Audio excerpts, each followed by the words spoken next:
Untuk menjaga ikatan tali silaturahmi antara pemerintah Kota Palembang dan masyarakat, Harno Joyo, Wali Kota Palembang, kembali melaksanakan safari subuh.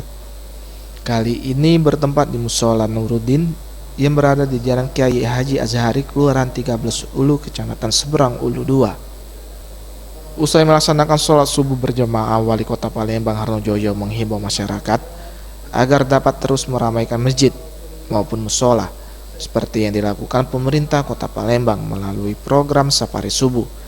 Terlebih lagi di tahun 2019, pemerintah Kota Palembang juga telah menambah jumlah ustadz dan ustazah yang akan menggerakkan masyarakat setiap harinya untuk meramaikan masjid dan musola. Masyarakat memurahkan masjid dan musola ini terus kita lakukan. Di antaranya 2018 kemarin hadir di sini yang familiar kita sebut Ustadz 107. Jadi kita bermitra dengan 107 ustadz yang tersebar di seluruh kelurahan, di 107 kelurahan, yang tugasnya memberikan tausiah, mendampingi Bapak Ibu Lurah di kelurahan untuk mengajak, memotivasi masyarakat mengeluarkan masjid dan musola. Itu diantaranya.